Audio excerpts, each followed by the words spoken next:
أعوذ بالله من الشيطان الرجيم بسم الله الرحمن الرحيم نحمده ونصلي على رسوله الكريم أما بعد.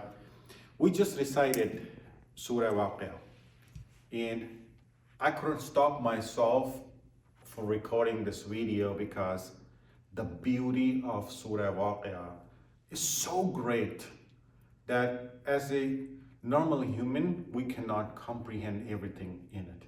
But I just want to touch on one small thing, and then you can join me later on the 25th March, inshallah, for the detailed discussion on the Surah Waqia.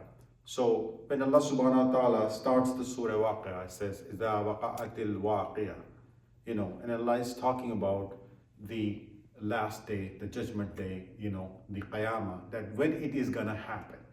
So he's saying, as it is gonna happen, or when it is gonna happen. And then Allah subhanahu wa ta'ala talks among a lot of the things, it comes down to, and I'm talking about particularly the ayah number 75, where Allah subhanahu wa ta'ala says, فَلَا أُقْسِمُ بِمَوَاقِعِ النُّجُومِ. I just want to take 1 minute to talk about that in recent days, some of the scholars have said that means the black hole. That Allah subhanahu wa ta'ala is talking about or taking a qasam of the black hole. Well, actually, it is not. Trust me, it is not. It is the opposite.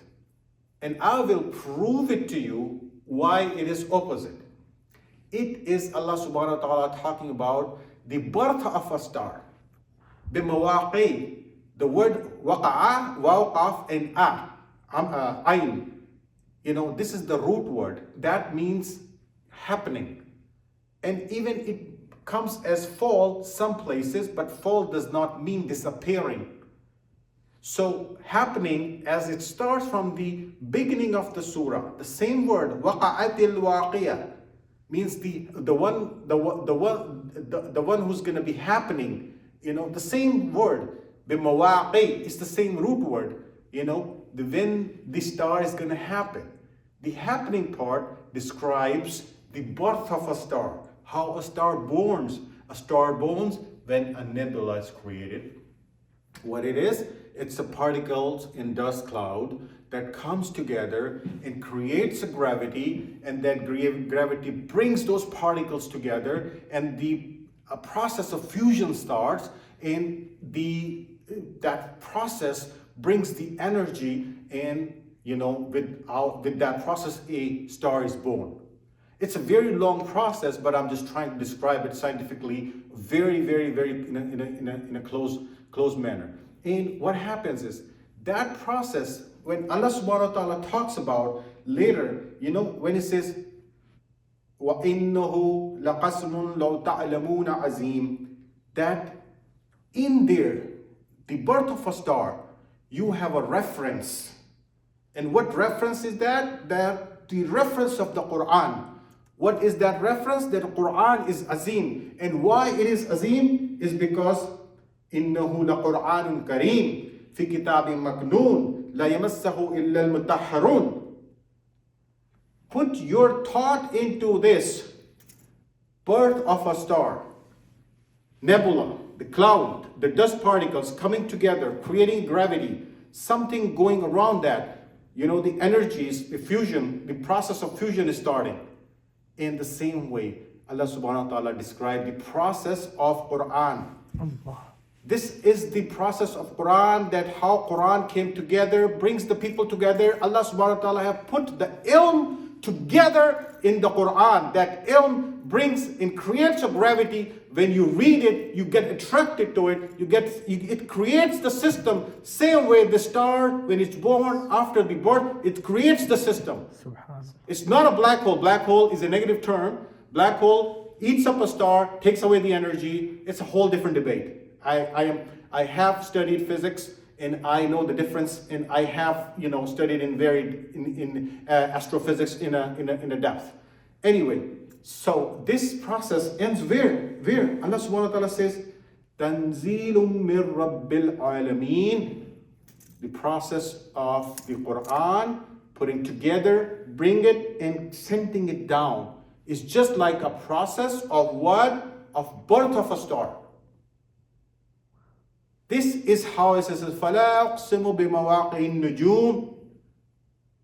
Oh, maybe you know how the birth of a star was, how the stars are born. You don't know that, but I wish you know that. But Allah subhanahu wa ta'ala is telling us, like, 1,000 years ago. But now we know exactly how the stars are born. This is the example put together to describe us the process of the Quran, how Allah subhanahu wa ta'ala has put together the Quran.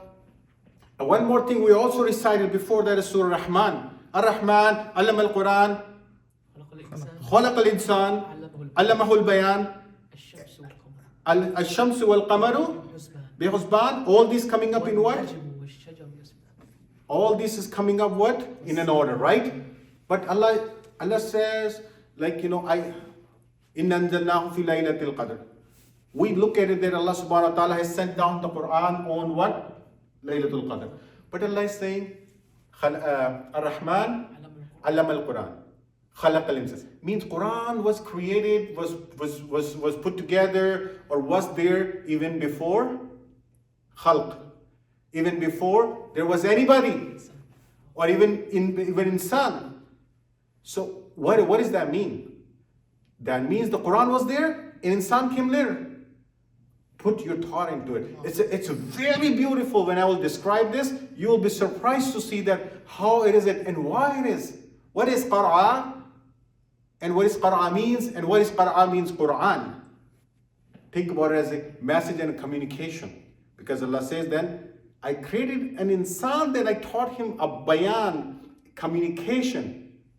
You have to, I have no words to explain how beautiful Quran is.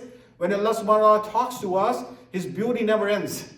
And I don't want to take more time because we have to finish our Tarawih, inshallah. Jazakallah khair. Assalamu alaikum.